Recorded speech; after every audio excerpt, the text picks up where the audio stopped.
Сәлеметсіздер ме, құрметті оқырмандар? 3-ші сыныптың қазақ тілі сабағы 44-ші сабақ. Бүгінгі сабақта 26-ші жаттығудан 29-ші жаттығуға дейін бірге қарастыратын боламыз. Құрметті оқырмандар, каналға тіркелуді ұмытпаңыздар, лайк басыңыздар, каналға тіркеліп, өз көмектеріңізді беріңіздер. Мәтінді оқы дейді. Бізде мәтінді оқып беремін, мұқият тыңдаймыз. Ертеде ағашты тұрмыс пен шаруашылыққа жарамдылығына қарай отындық, кәделік ағаш деп екі топқа бөлген. Шеберлер ағаштан әртүрлі бұйымдар жасап, кәдеге жаратқан. Ағашты кескен кезде сүрегіндегі шеңберлердің санына қарап жасын анықтайды. Олар жасына қарап мынадай түрлерге бөлінеді: балғын, жас, толық өсіп жетілген, көп тұрып қалған ағаштар. Балғын жас ағаштарды кесуге қазақтар көктей соласың деп тыйым салады. Кәрі, қураған ағаштар ғана кесіледі. Мұндай ағаштар отынға пайдаланылады.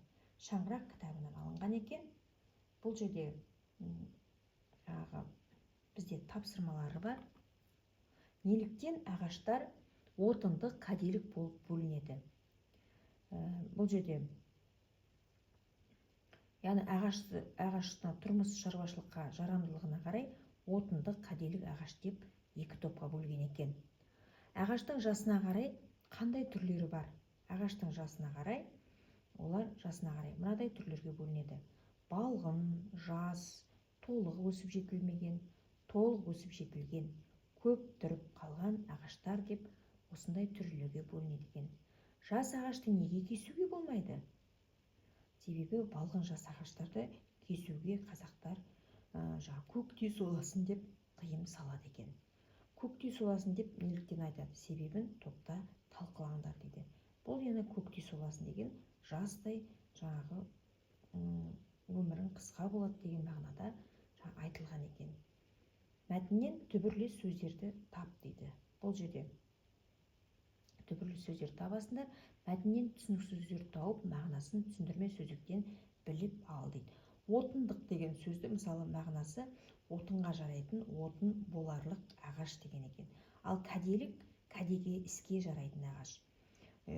Сүрек, бұл жерде сабақтың қабықтан кейінгі едәуір бөлігін алып жатқан қабық пен өзектің арасындағы қалың қабат екен. Балғын, әлі өсіп жетілмеген, балауса, жас, сүйкімді, нәзік дегенді білдіреді екен. Ал көктей соласын, бұл қыршынынан қиылу деген екен. Қыршынынан қиылу деген, яғни өмірден өту деген мағына екен. Ендеше мәтінді мұқият тыңдадық, біздер ағаштың бірнеше түрлерімен таныстық, бұны есімізде сақтайтын боламыз. Енді келесі жаттығуға қарайық. Келесі 27-ші жаттығуда берілген сөздерден туынды сөздер жасап жаз дейді. Балалық, балақай, балалы. Сыйлық, сыйлы, сыйлау деген сөздерді шығаруға болады екен. Міне, яғни бір түбірден бірнеше туынды сөздер шықты. Бұларды біздер түбірлес сөздер дейміз. Келесі ойлан тап.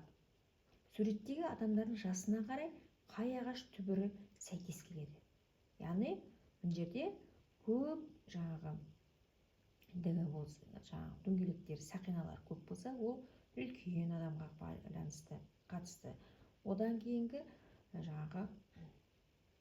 балаға, одан кейін ең кішкентай жас, балғын деп айтуымызға болады екен. Ең кішісін. Енді келесі жаттығуға қарайық. 29-ші жаттығу сұрақтарға жауап жаз дейді. Күн мен түн теңелетін кез. Бұл күн мен түн теңелетін кез 22-ші наурыз екен. Ең ұзақ күн қашан болады? Ең ұзақ күн 22-ші маусым екен. Ал ең ұзақ түн қашан болады? Ең ұзақ түн 22-ші желтоқсан екен. Ал 365 күн неше жылға тең? 365 күн 1 жылға тең деп сұраққа жауапты жазатын боламыз. Бүгінгі сабақта біздер жаңағы ағаштың түрлерімен таныстық және түбірлес сөздерді жасауға да түбірлес сөздер жасадық. Жаңағы берілген буындардан біздер түбірлес сөздер жасап шығардық. Құрметті оқырмандар, осымен тапсырмаларды орындап аяқтадық.